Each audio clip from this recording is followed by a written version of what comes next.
So, college football playoff is naturally going to potentially expand moving on into the 14 to 16 team model. We already know that last week, as we were talking about, there is going to be a guaranteed set for the SEC and for the Big Ten. Four teams are the proposed right now, expected to be able to go. And then, depending on what we see from the rest of the conferences, what are we going to see with conference realignment? Are we going to watch as teams try to get out of their current media rights deal to join the Big Ten and the SEC?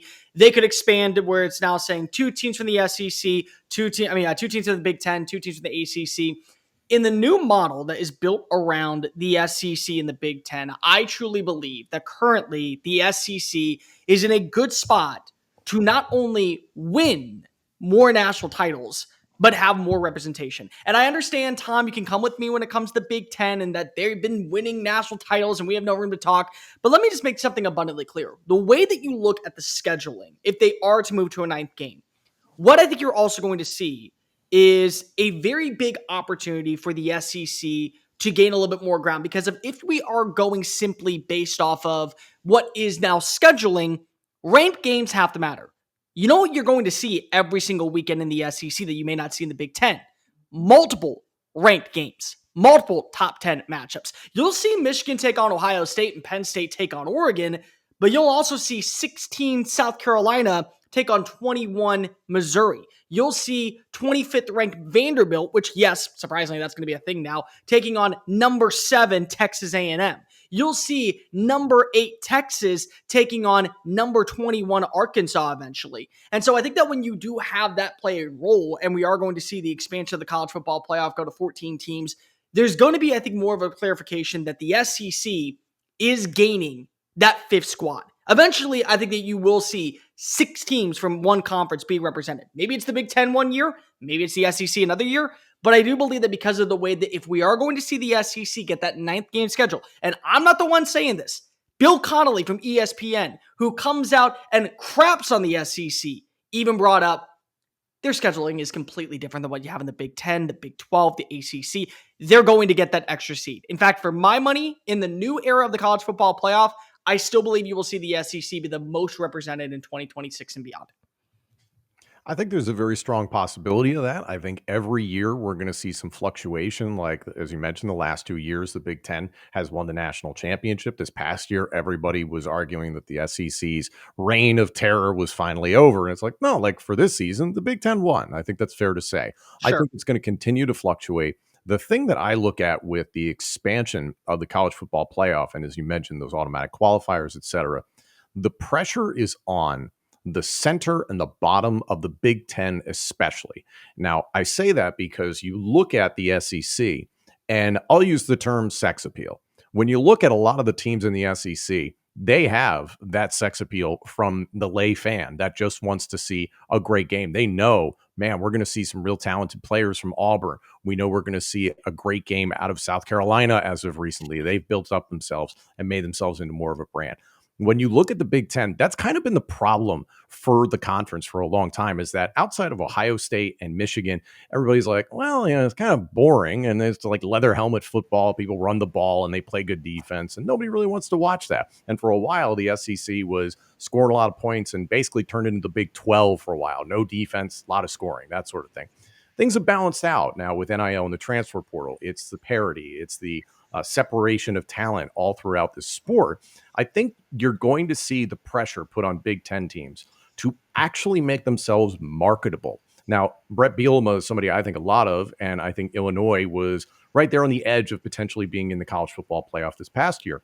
Illinois has got to do more to make themselves a little bit more marketable. Wisconsin, for some reason, extending Luke Fickell, even though mediocre results in Madison.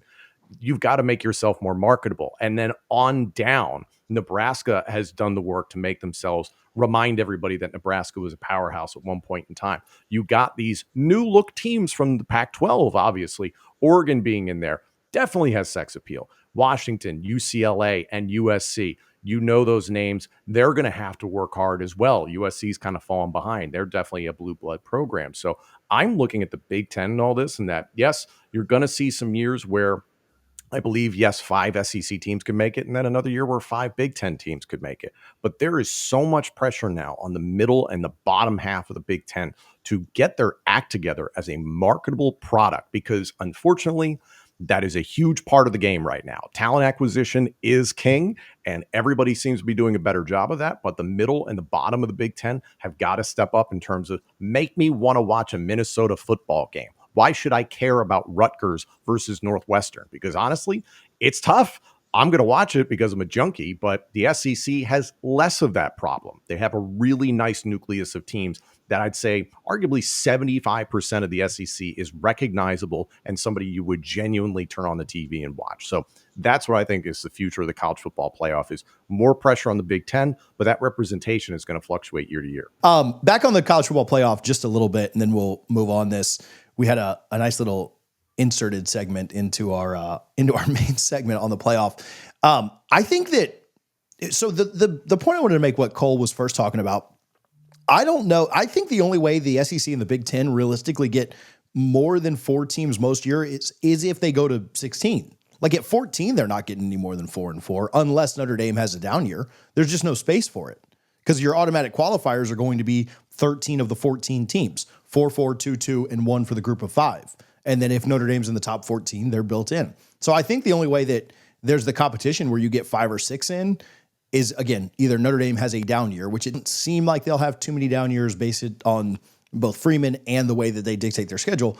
And then also just the fact there aren't enough spots, right? I just don't know how you would have that. And so I think what you would have gotten with this is the SEC and Big Ten most years getting 4 each, right? Or maybe a 5-3 situation where they beat up on each other. But Cole mentioned the idea that this is built more for the SEC, and this giving the SEC an advantage. To play devil's advocate to that just a little bit, is it more advantageous for the Big Ten, who has the team stacked up at the top and maybe doesn't have to get beat up as much every single week? I'm not trying to point at every other Big Ten team and say that those are easy games or anything like that. But is it maybe not an advantage for the Big Ten to not have 7 teams that can compete for it, because that just means Ohio State can turn it on again when they get to it, or Penn State can turn it on again, or Oregon can turn it on again when they get to the playoff, because every single week hasn't been a battle? I don't know. Maybe not, right? Like, I'm asking you to predict the future of what's coming. But I do think that that's maybe the devil's advocate to this being built for the SEC is, can Ohio State and Oregon just kind of coast through the regular season again, and when it comes playoff time, be as healthy as anybody, or more healthy than anybody in the country, because they haven't been beaten up by 7 or 8 teams that can compete for it? I don't know. Open-ended question there, I guess. Sure. I mean, like, if you're telling me right now, if I believe Ohio State and Oregon could have an easier pathway to win a national championship, yeah, I'll agree with that. But for more representation, I just think when you look at scheduling, if that becomes a major deal breaker and we start to get rid of the committee, you have to look at the SEC and the fact that you have 8 of the top 10 schedules always residing in the one conference with 16 teams, that just add in 2 powerhouses over the last decade in Texas and Oklahoma. So, I mean, that's where my brain is. It has nothing to do with winning the national championship. It has everything to do with getting to the final 14. I agree with that. I think the SEC this is a little bit, they're in the years that Notre Dame's down, or in the year, if we go to 16, I would bet more often than not, the SEC puts more teams in the playoff, right? Like that. I don't think I mean, I don't know if somebody really wants to get in here and argue that. Then right now, it's super clear who the top 3 teams are in the Big Ten going into 2025, at least. Kind of a crapshoot for number 4. You know, what does Michigan look like? Does Illinois bow up? Indiana, are they able to continue to win at the clip that they were winning last year, regardless of what their schedule is like? But it's very obvious it's Ohio State, Oregon, and Penn State as your top 3. So if that's really defined, fair. The SEC, they will beat the hell out of each other and almost cannibalize each other. But then we're going to get into the microcosm of the argument that we were all having last year in Kirk Herbstreit saying best versus deserving. Well, if I see a whole bunch of teams in the SEC, like 7 or 8 teams, that's like, damn, these guys were really good. They could probably beat 5, 6, and 7 in the Big Ten. We're still going to have those arguments. And I think that's probably going to go the SEC's way as it stands right now. The Big Ten has to play catch up. So the best thing to me about the playoff changes is the lessening of the importance of the committee, Like, I think yes. Yes. like please. without a doubt. Now, I think there are some pros, some cons. Like, nothing in life is all the way good, all the way bad, right? We can be honest. But lessening the commit, like the scenario I just described: 4 SEC, 4 Big Ten, 2 ACC, 2 Big 12, a group of 5, and Notre Dame. The committee did nothing there, right? Like, maybe they ordered the teams, but there's less controversy in order, right? And we understand whoever the SEC's number 1 seed is going to be number 1, whoever the Big Ten's, or vice versa, right? Sure. But like, that is okay, great. You know, the group of 5 is almost always going to be at the bottom. We're not going to have a 3 seed. They'll fix the seeding too, at least by 26, maybe not by 25. But not getting rid of the committee, they're still going to be there. But just the importance that the committee plays, to me, is the best thing that's possible. And again, if we get to a 16 team and the committee's deciding on 3 teams to put in, great, right? I don't really, as somebody who suffered through this myself as a number 5, right? I don't really care to listen to you when you're like 13 through 18, right? Like, your cries are falling on very deaf ears at that point. They were to me already. It was there. I'm sorry. Like, I heard Alabama, South Carolina, Ole Miss fans all arguing about not getting the 12 seed. Guys, there's 12 teams. Right. I'm sorry. There's 12. There's no reason for you to be arguing. You went 9-3. As somebody who does believe in the power of what the SEC is, I'm also a believer.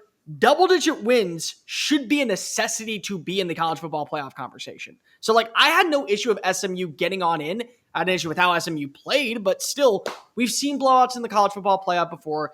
The best thing about the college football playoff committee at this point is the fact that they didn't have snacks. They didn't look like they were enjoying themselves. There was no pizza or buffalo wings or even chips that were out there. No laptops there. That's going to be the role of the college football playoff committee moving forward. They already were acting like what they eventually will become in 2026. Give me less opinions on teams and give me more structure on how they actually make the playoff. I am tired of hearing, well, I feel this and I feel that and I test this. Let's just make it uniform, period. Yeah. I feel like you have no idea what you're talking about, college football playoff committee. Oh, wait, you already are. Appreciate the super chat here from Ryan. Ryan says, add to Badger Bama. Upset. Fickle was extended. He hasn't done anything. Ryan, appreciate you a ton for the love. Yeah, I mean, I think we're all 3 in agreement with you. It feels a little bit weird. It is strange for sure. I don't know if you guys have anything quickly to add on there, but yeah, I think we're all kind of on board with that. And we're hoping for the best. I would like to go to a game up in Madison. Like, that sounds fun. I'd like to do it. Jump around. I have friends who've gone. It's an incredible time to go. But like I said, they've lost their identity. And it's not that they absolutely have to go back to the way that things were when Ron Dane was playing running back. And it was like, oh, we hand the ball off and we play action. We have mediocre quarterbacks at best, that sort of thing. They're obviously trying to change things. But Luke Fickell, I think the promise of him potentially being the head coach at Ohio State one point, probably still holding on to that a little bit. And it's like, okay, did some okay things at Cincinnati, got yourself into the Big Ten again. I'm not feeling it. He was my favorite hire made in the last 2 years, and he has severely disappointed me.